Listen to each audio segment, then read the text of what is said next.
Joining me now, South Carolina Senator Lindsey Graham. Welcome back to Fox News Sunday. Thank you.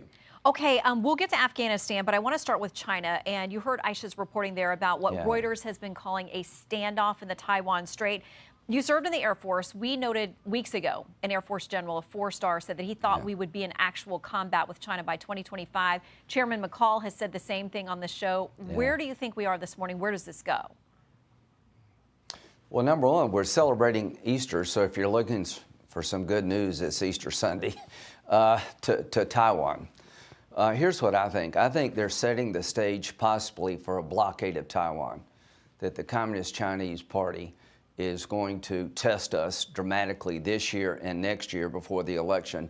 So in 1961, the Russians tried to isolate West Berlin. So I'm fearful that the Chinese may be setting conditions to blockade Taiwan in the coming months or weeks, and we need to respond forcefully. If they do that, we need to blockade oil shipments coming from the Mideast to China, and let them know if you blockade Taiwan, we're going to cut off your oil. We need to train more aggressively Taiwanese forces so they can fight like the Ukrainians. We need to put nuclear-tipped missiles back in our submarines. Biden won't do it. The military's asked for nuclear-tipped cruise missiles to be put back in submarines like the Russians did.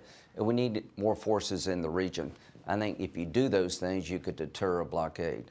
It sounds, though, like a ratcheting up of the situation. And if Taiwan is not fully equipped, trained, armed, ready for this, we don't want to be leading to World War III.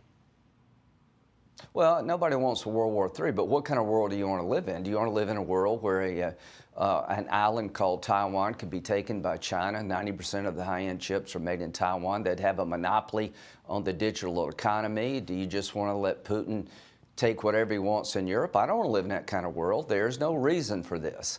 Listen, I believe in a one-China policy, but I would be willing to fight for Taiwan, because Taiwan is a democracy. We've stood with them for decades. So Taiwan's not the problem. Lindsey Graham's not the problem. It's Putin and it's Xi. So what would I do to deter a blockade? I'd let the Chinese know if you blockade Taiwan, you're going to have a hard time getting oil from the Mideast. I would increase training and give the F-16s they need in Taiwan. There's a backlog. I would solve that backlog. I would move more forces to South Korea and Japan. I would put nuclear-tipped cruise missiles in all of our submarines all over the world, like the Russians did when they got out of the nuclear treaty and started using cruise missiles, nuclear tip. That's what Reagan did in the Cold War. So I would up our game. And if you don't up your game now, you are going to have a war.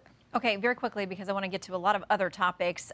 Chairman McCall discussed with Aisha Hasni there about the possibility of authorizing force and the possibility of sending U.S. troops to Taiwan. Would you support that scenario? Strategic ambiguity is not working.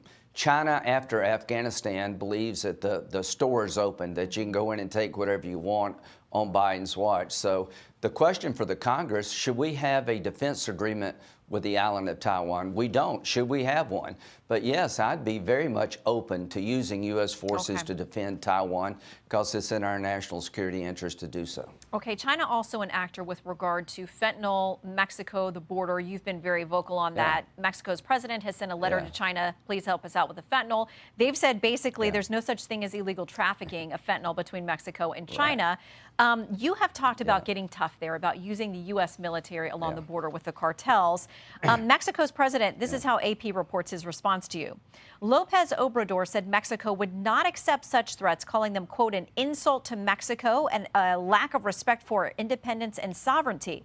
Lopez threatened to start a campaign in the U.S. asking Mexicans and Hispanics who live there to not vote for Republicans. So what are you proposing, keeping in mind they're a sovereign country?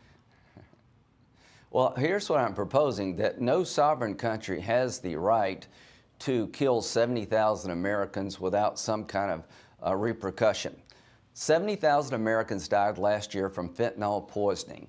This year alone, 13,000 pounds of fentanyl has been seized at the U.S.-Mexican border, okay? That's enough to kill billions of people, 2.5 billion people. My point is I want to work with Mexico, but the president of Mexico denies that the drug cartels are in charge of part of his country. He's delusional about what's going on in his backyard. Writing a letter to the Chinese president means nothing. So what I want to do, I want to designate drug cartels in Mexico as foreign terrorist organizations who are sending in fentanyl to poison Americans by the tens of thousands and put military force on the table to eradicate those drug cartels if Mexico does not work with us. I want to work with the president of Mexico, but he's in denial about the problem, and I'm not going to sit on the sideline and watch Mexico be used as a staging area to ship fentanyl into the United States that kills 70,000 Americans last year. What Mexico's doing is insufficient, and China needs to be put on notice too. FTO designation of drug cartels in Mexico will allow us to prosecute the chemical manufacturers in China that supply the product to Mexico. Okay, but to be clear, U.S. military assets this side of the border, correct? Not in Mexico. Right. Okay, let's move on to Afghanistan.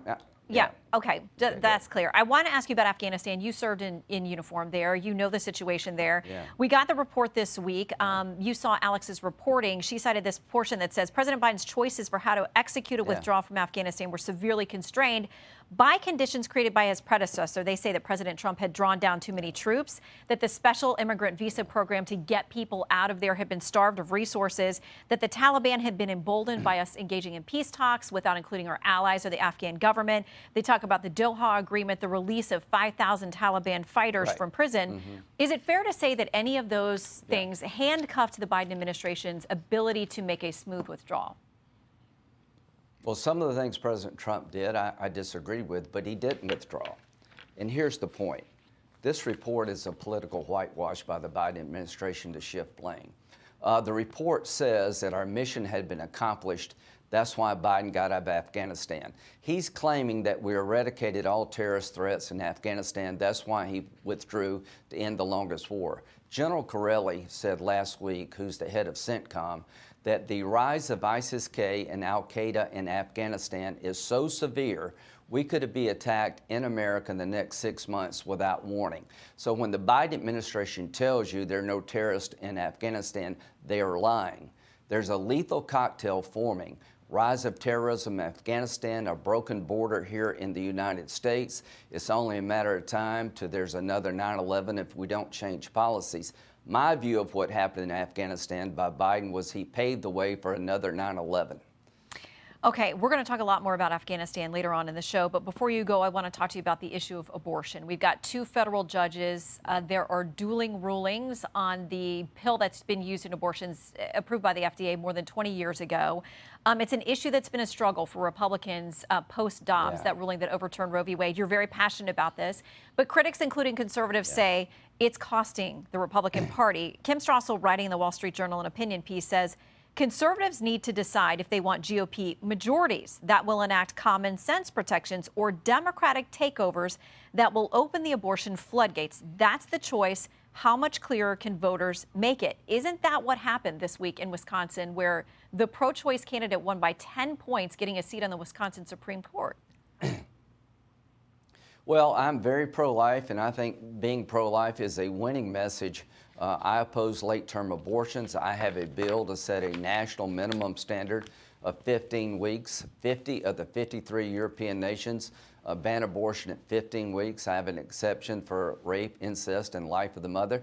In Wisconsin, you had an 1840 statute that banned abortion pretty much across the board, and the Republican Party did not put an alternative on the table. If you're pro-life, you need to explain what that means. Here's what it means to me. I want to protect as many babies as possible. I want exceptions for pregnancies as a result of rape, incest. If the life of the mother is in jeopardy, then the family can decide. I do believe in common sense restrictions on abortion. That's where America's at. The Democratic solution when it comes to abortion is taxpayer-funded abortion up to the moment of birth. That's barbaric. That's like China. That's like North Korea. We can win this issue at the ballot box if we show up with reasonable positions. If we have our head in the sand, we're going to lose. All right, Senator Graham, we will talk about that with the panel as well. Thank you for your time. A happy Easter to you. Thank you.